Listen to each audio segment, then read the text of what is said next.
நன்னிலை உழைக்கிறே இழக்கின்றான். மிக சிறப்பாக நடைபெறுகிற தந்தை பெரியார் நூலக வாசகர் வட்டத்தினுடைய 2588வது நிகழ்வு தமிழக முதல்வர் தளபதி அவர்களுடைய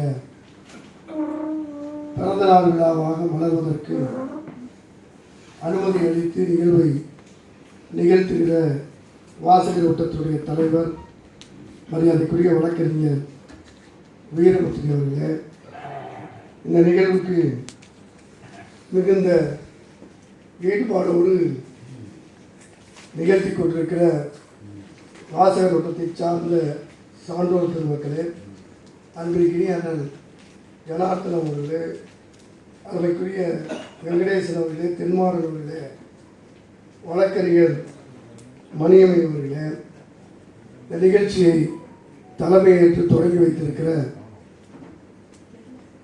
எனது மைத்துனர், எங்கள் மண்ணின் பெருமையை மாநிலம் முழுவதும் பறைசாற்றி வருகிற மாநில பகுத்தறிவாளர் கழகத்துடைய அமைப்பாளர் மைத்துனர் தமிழ்ச்செல்வன் அவர்களே, நிகழ்ச்சிக்கு வருகை தந்திருக்கிற திராவிடர் கழக மேடைகளில் திசையெட்டும் திக்கெட்டும் எல்லோரும் திகைக்கிற அளவில் அதிரடியாக பேசி திராவிடர் கழகத்தின் கொள்கைகளை விளக்குகிற என்னுடைய சகோதரர் அதிரடி அன்பழகன் அவர்களை நல்லா அவருக்கு கை கட்டி.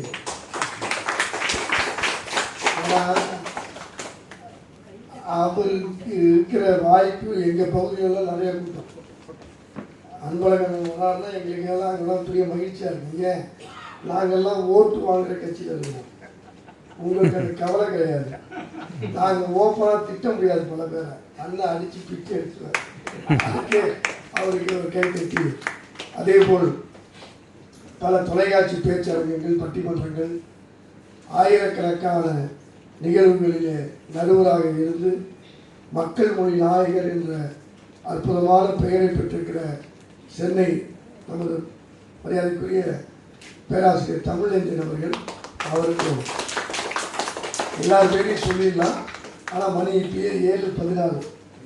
எது எப்படி இருந்தாலும் 8:25க்கு நிகழ்ச்சி முடிச்சாகணும். 4 பேர் பேசி ஆகணும்.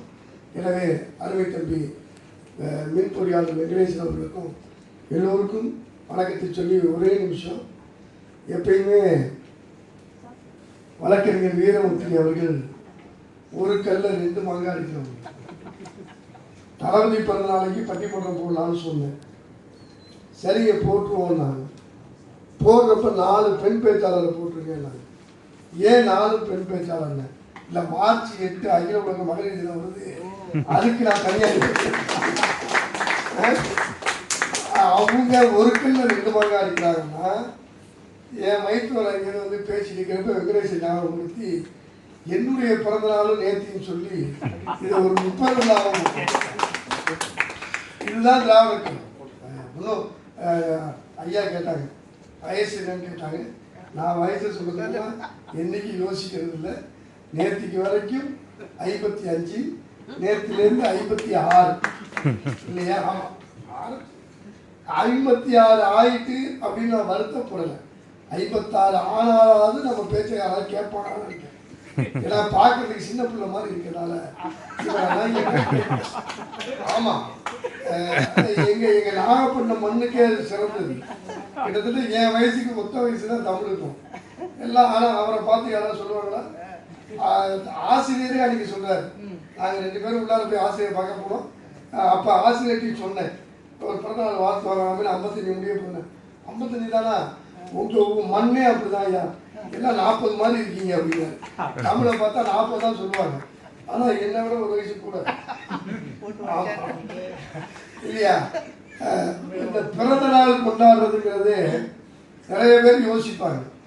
ஏன்டா பிறந்த நாள் கொண்டாடுறோம்? பிறந்த நாள் கொண்டாடணும். ஏன்? அப்போதான் நம்ம ஒரு கணக்கு பார்க்க முடியும். பிறந்து இத்தனை ஆண்டுகள் ஆகியிருக்குது, நாம் இந்த இனத்துக்கு என்ன செய்திருக்கிறோம், இந்த மொழிக்கு என்ன செய்திருக்கிறோம், இந்த சமூக கட்டுப்பாடுகளுக்கு நாம் எந்த அளவுக்கு பயன்பட்டு இருக்கிறோம், இதையெல்லாம் யோசித்து பார்க்கறதுக்கு ஒரு நாள். நான் அப்படிதான் கருதுவது. அப்படி கருதுவதால் தான் இன்றைக்கு தலைவர் ஸ்டாலின் அவர்களுடைய பிறந்த நாளைக்காக ஒரு பட்டிமன்றம் கொடுத்திருக்கிறோம். பெரியவர்களே, சோதனைகளா சாதனைகளா என்று சொல்லுகிற பொழுது என்னை பொறுத்தவரையில் இந்த உலகத்தில் எவரும் எதிர்பார்க்காத முடிவை நான் வெளிப்படையாக சொல்லுகிறேன்.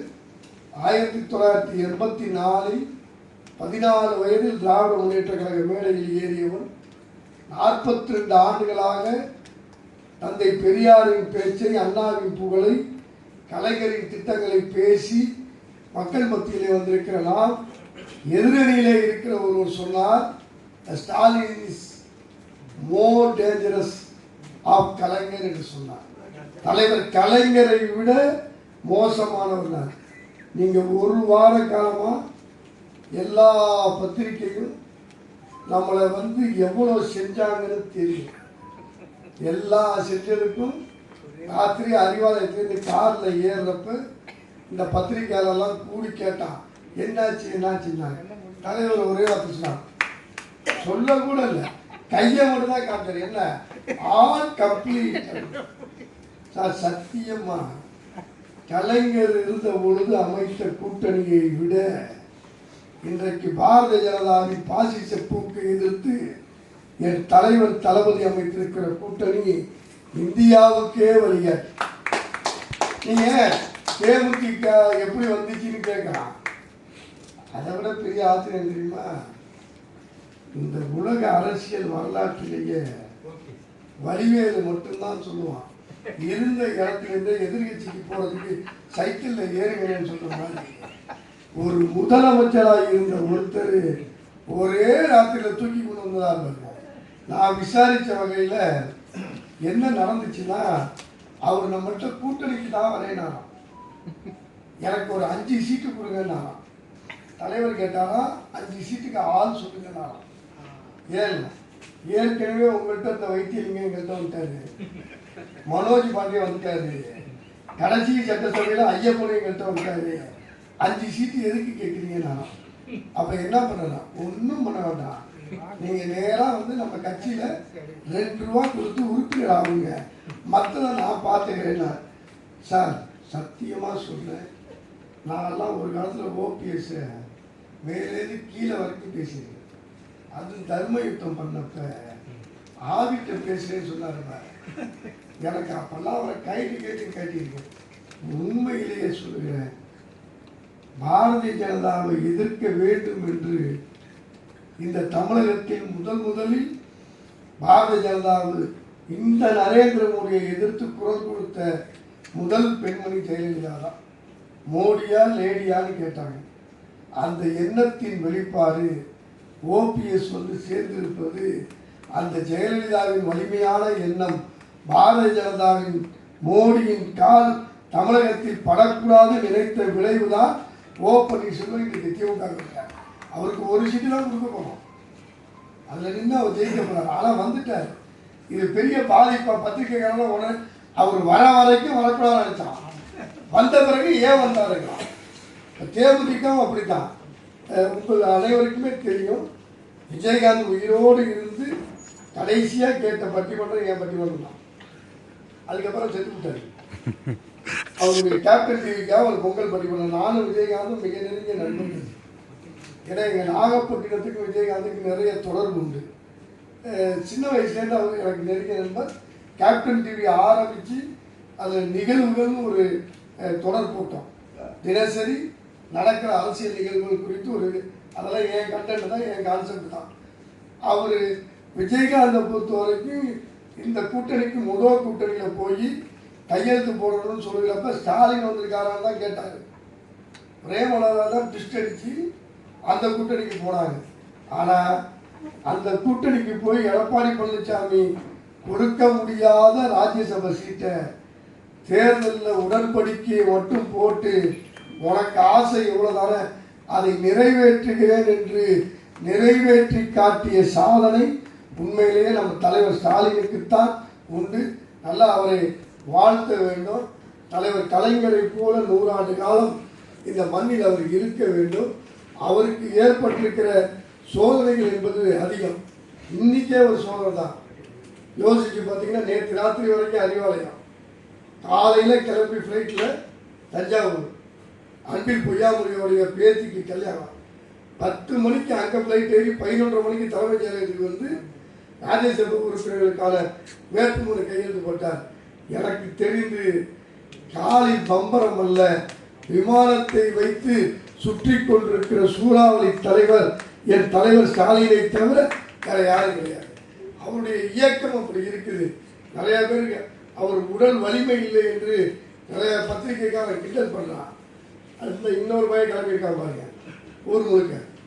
ஆமாம், நேற்று எங்கள் தஞ்சாவூரில் வந்து சொல்கிறான், இவனுக்கு டைலாக் எவன் எழுதி தரான்னு தெரியல. எமோஷன். மற்ற கட்சிகளுக்கு தான் இது எலெக்ஷன், டிவிக்கு எமோஷன் இல்லை.